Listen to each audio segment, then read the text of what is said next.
Tejashwi Yadav Jamui Lok Sabha seat से RJD प्रत्याशी अर्चना रविदास के पक्ष में सिकंदरा में चुनावी सभा को संबोधित करने पहुंचे थे। तेजस्वी यादव ने वहां कहा कि अगर 5 साल मौका मिले तो और बेहतर काम करेंगे। 17 महीने में उन्होंने लाखों लोगों को नौकरी दी है, आगे भी देंगे। खाली खाली हो रहा है, बाल बच्चा पढ़ लिख के डिग्री लेके नौकरी नहीं मिल रहा। लेकिन जब आपके भाई बेटा को 17 महीना मौका मिला तो 17 महीने में 5 लाख लोगों को सरकारी नौकरी हमने दी। मंत्री रहते हुए अगर हम उप मुख्यमंत्री रहते हुए अगर हम 17 महीना में 5 लाख को सरकारी नौकरी सकते हैं तो 5 साल अगर मौका दीजिएगा बना करके तो कितने लोगों को रोजगार। चुनाव से पहले प्रधानमंत्री नरेंद्र मोदी लगातार विरोधियों पर प्रहार कर रहे हैं। जम्मू कश्मीर के उधमपुर में पीएम ने बगैर नाम लिए आरजेडी नेताओं पर निशाना साधा। सावन के महीने में मटन पार्टी का वीडियो जारी कर हिंदुओं की भावना आहत करने का आरोप लगाते हुए पीएम मोदी ने इंडिया अलायंस के नेताओं की मानसिकता को मुगलों वाली सोच बताते हुए प्रहार किया। बढ़ते हैं आगे और अब बात कर लेते हैं पीएम मोदी के उस बयान की जिस पर सियासत काफी शुरू हो गई है और इससे जुड़ा एक रिपोर्ट आपको दिखाते हैं।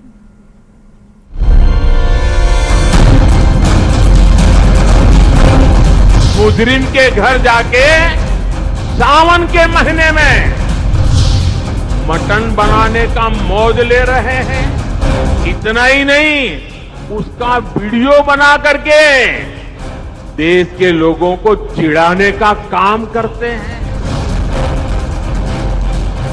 प्रधानमंत्री नरेंद्र मोदी जिस मटन पार्टी की बात कर रहे हैं वह वीडियो दरअसल पिछले साल सावन महीने का है, जब दिल्ली में मीसा भारती के आवास पर आरजेडी प्रमुख लालू प्रसाद और तेजस्वी यादव के साथ मटन रेसिपी सीखने पहुंचे थे राहुल गांधी, जिन्होंने मटन के जायके की तारीफ करते हुए इस वीडियो को अपने सोशल मीडिया साइट पर पोस्ट भी किया था।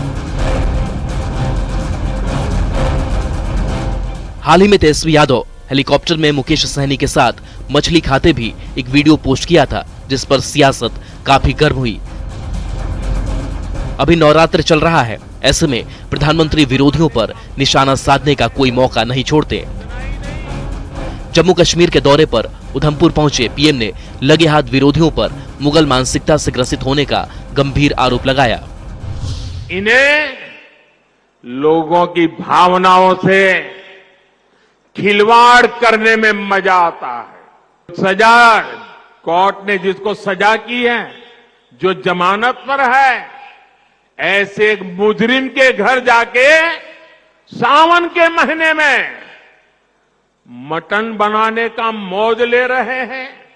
इतना ही नहीं, उसका वीडियो बना करके देश के लोगों को चिढ़ाने का काम करते हैं।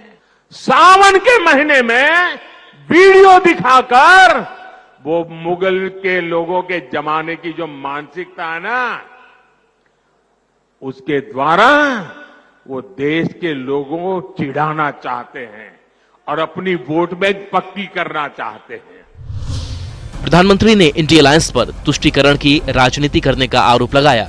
लोगों को चिढ़ाने में मजा आने की बात कही तो पलटवार आरजेडी के साथ ही कांग्रेस के नेताओं की तरफ से भी किया गया।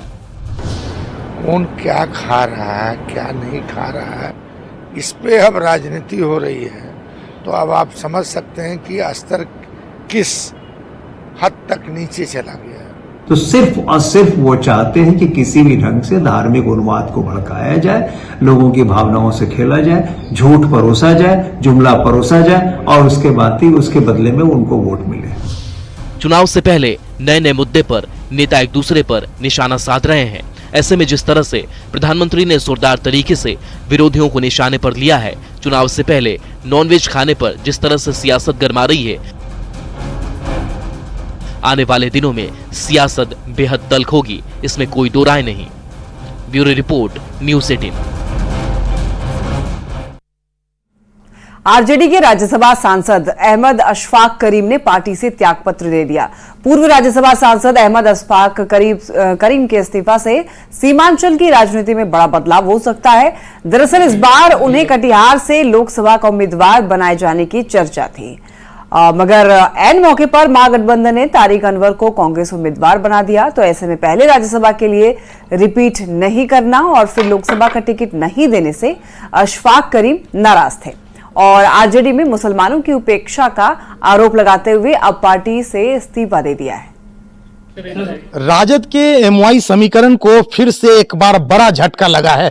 इस बार राजद के पूर्व राज्यसभा सांसद अहमद अशफाक करीम पार्टी से इस्तीफा दे दिया है और यह खबर सीमांचल के लिए बहुत बड़ी खबर है। हाल के दिनों में राजद को मजबूत करने में अशफाक करीम ने बड़ी भूमिका निभाया था, लेकिन पार्टी ने वादे के बावजूद उन्हें लोकसभा में उम्मीदवार नहीं बनाया। तभी से राजद के राज्यसभा सांसद नाराज चल रहे थे और इस तरह का फैसला लेने की जो सुगबुगाहट की चर्चा थी। लेकिन आज जो देर शाम उन्होंने इस्तीफा दे दिया और इसकी वजह उन्होंने जो राष्ट्रीय अध्यक्ष लालू यादव को जो पत्र लिखा है उसमें कहा यह गया है, जो जनगणना में जो दावा किया गया था, जो जिसकी जितनी भागीदारी उसकी उतनी हिस्सेदारी निभाया जाएगा, लेकिन राजद ने ऐसा नहीं किया और कुल मिलाकर अल्पसंख्यकों के साथ बड़ी ठगी हुई है। इसीलिए अब वो राजद के साथ बने नहीं रह सकते हैं।